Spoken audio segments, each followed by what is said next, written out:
Today on Sand Custom Gruvas.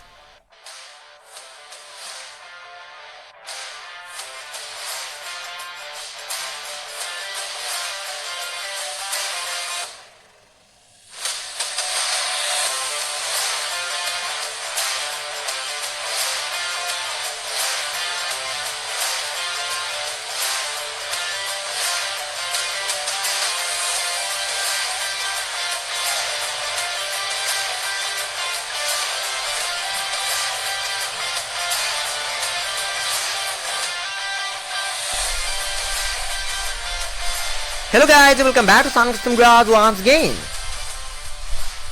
सो आज का video मैंने बस एक छोटी सी अपडेट के तौर पे बनाया है, क्योंकि चैनल में पिछले कई दिनों से कोई भी वीडियोस आ नहीं रहा था।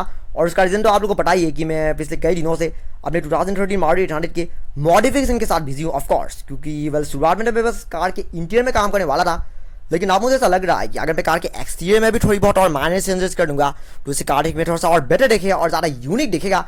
और आज का ये वीडियो सिर्फ और सिर्फ उन्हीं प्लानिंग के ऊपर है, ऑफकोर्स। सो फिलहाल टाइम हुआ है तकरीबन 7 बजे, शाम के 7 बजे। और फिलहाल इतनी देर को अगर मैं बाहर जाऊंगा और वीडियो बनाऊंगा तो यार आप लोग को अच्छी तरह से कुछ भी नजर भी नहीं आएगा।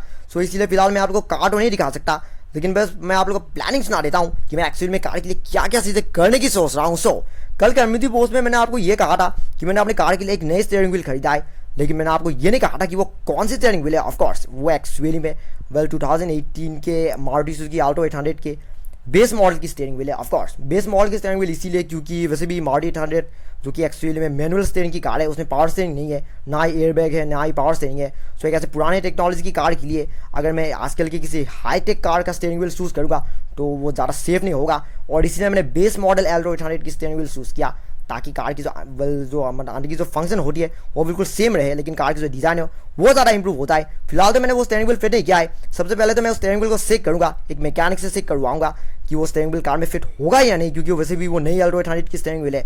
सो इसलिए मुझे शक है कि वो अगर मैं अपनी पुरानी 800 में उसे फिट करूँगा तो शायद उससे प्रॉब्लम दे सकता है। सो इसलिए सबसे पहले मुझे उसे चेक करना होगा कि वो अच्छी तरह से फिट होता है या नहीं। अगर फिट होता है फिर तो अच्छी बात है, लेकिन अगर अंदर कुछ और मॉडिफिकेशन करने की जरूरत है तो मैं वैसा कुछ भी नहीं करने वाला, क्योंकि मैं कोई भी जो कुछ मतलब सेफ्टी फीचर्स होती है मैं उन्हें ख़राब नहीं करना चाहता। और कार ओरिजिनली जैसा है मैं उसे वैसा ही रखना चाहता हूँ, क्योंकि मैं कोई भी रूल ब्रेक नहीं करना चाहता। वैसे भी इस तरह की स्टीयरिंग व्हील जैसे चीज़ों के साथ ज़्यादा छेड़खानी करना सही नहीं होता है।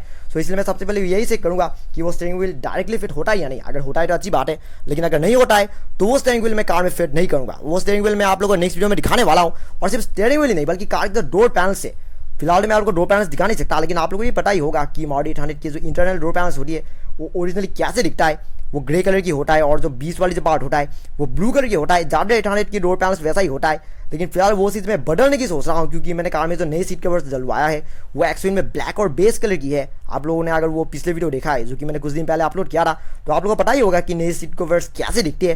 सो क्योंकि उन सीट कवर्स की कलर ब्लैक एंड बेस है, तो वही कॉम्बिनेशन में डोर पैनल्स में भी चाहता हूँ। कल मैंने कार को एक एक्सेसरी के शॉप में ले भी गया था जो लोग डोर पैनल्स का काम करते हैं, लेकिन सच कहूँ तो मुझे उनका काम उतना खास ठीक नहीं लगा। मैंने कार में कुछ भी किया नहीं है, लेकिन मैंने उनके दूसरे काम को देखा और फिर उसके बाद मैंने देखा कि काम उतना ठीक नहीं है।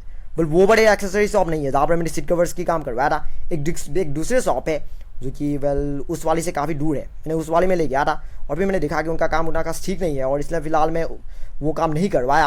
और जो डोर पैनल्स की जो काम है वो एक्चुअली मैं खुद करने वाला हूँ। ऑफकोर्स जो डोर पैनल्स है सबसे पहले तो मैं उन्हें ब्लैक कलर की वाल रैपिंग करने वाला हूँ, और फिर जो बेस वाली जो पार्ट है उसे भी मैं हो सके तो मैं वुडन कलर की या फिर बेस कलर की अगर मिल जाए तो मैं वाल रैपिंग ही करने वाला हूँ। और ये सारी की सारी चीज़ें मैं खुद ही करने वाला हूँ, क्योंकि ये सब आप जानते ही है कि मैं वाल रैपिंग में वैसे भी एक्सपर्ट ही हूँ, क्योंकि ऐसे काम मैं हमेशा ही करता हूँ।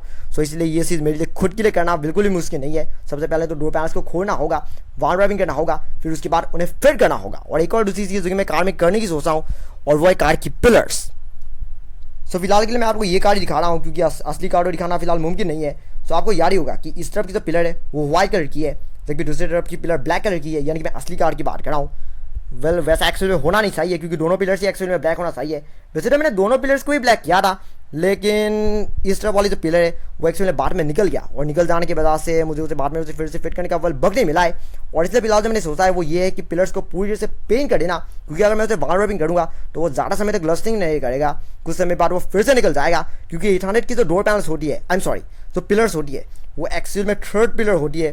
थर्ड पिलर यानी कि डोर में भी दो पतले पिलर्स होती है और बीच में एक मोटे पिलर होती है, और उसी डिज़ाइन की वजह से ही उन्हें ब्लैक कलर की वॉल रैपिंग करने में काफ़ी मुश्किल होते हैं, क्योंकि आजकल के कार्स में डोर्स में ही तो बड़े बड़े पिलर्स होती है, बीच में कोई भी पिलर नहीं होता है। जो बीच वाली जो पिलर होता है वो बिल्कुल अंदर होता है और वो बाहर से नजर में नहीं आता है। लेकिन 800 के पिलर्स ब्लैक कलर के लिए बना नहीं है, यानी कि ब्लैक कलर करने के लिए बना नहीं है, और इसलिए उसमें अगर वॉल रैपिंग करेंगे तो ज़्यादा समय तक लस्ट नहीं करेगा, और इसलिए मैं उन्हें पेंट करने की सोच रहा हूँ। अगर उन्हें सैटिन ब्लैक कलर में यानी कि मैट ब्लैक कलर में अगर पेंट करेंगे तो वो ज़्यादा बेटर होगा। और सामने कार की जो डोर हैंडल्स है, ये क्रोम डोर हैंडल्स जो कि मैंने बस अपनी कार की रीपेंटिंग के बाद ही इन्हें फिट करवाया था, लेकिन अब आप इनकी कंडीशन देख सकते हैं, ये बहुत ही जल्दी ख़राब हो गया है। इनमें अब काफ़ी वो जंग लगने जैसा हो गया है, और इन्हें फिर से कार में फिट करने का कोई सवाल ही पैदा नहीं होता है। सो फिलहाल मैं सोच रहा हूँ वो ये है कि इन्हीं डोर हैंडल्स को व्हाइट कलर की वॉल रैपिंग कर देना, जैसा कि आजकल के नए कार्स के साथ होता है। क्योंकि आप लोगों को याद ही होगा कि मेरी कार की जो साइड मिरर्स है वो व्हाइट कलर की है, जबकि ओरिजिनली वो भी क्रोम ही हुआ करता था। ऑफकोर्स वो मिरर्स एक्चुअल में ओरिजिनली क्रोम ही था, लेकिन मैंने उन्हें बाद में व्हाइट कलर की वॉल रैपिंग करवा लिया था। और वही सेम चीज़ मैं इन डोर हैंडल्स के साथ भी करने वाला हूँ, क्योंकि मैं नए डोर हैंडल्स में पैसा खर्च नहीं करना चाहता हूँ।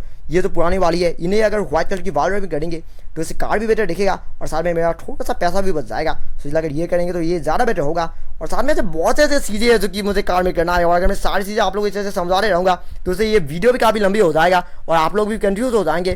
तो कुछ भी चीज़ें मतलब जो कुछ भी चीज़ें मैं बाद में करने की सोच रहा हूँ वो सारी की सारी चीज़ें मैं आपको नेक्स्ट वीडियो में बताने वाला हूँ। और इस वीडियो के लिए बस इतना है। तो चलिए आज के लिए बस इतना ही। फिर ब्लॉग की मेरी एक और नई वीडियो में जिसमें मैं आप लोगों को ऐसे ही और भी कमाल की कस्टमाइज की गई और मेरी खुद के तैयार की गई स्केल मॉडल कार्स दिखाने की कोशिश करने वाले। तब तक अगर आपको आज का ये वीडियो से पसंद आया, don't forget to like, comment, share and subscribe to my channel, and also click the bell icon so you will get notifications of every new video. And thank you very much for watching my video. Have a nice day.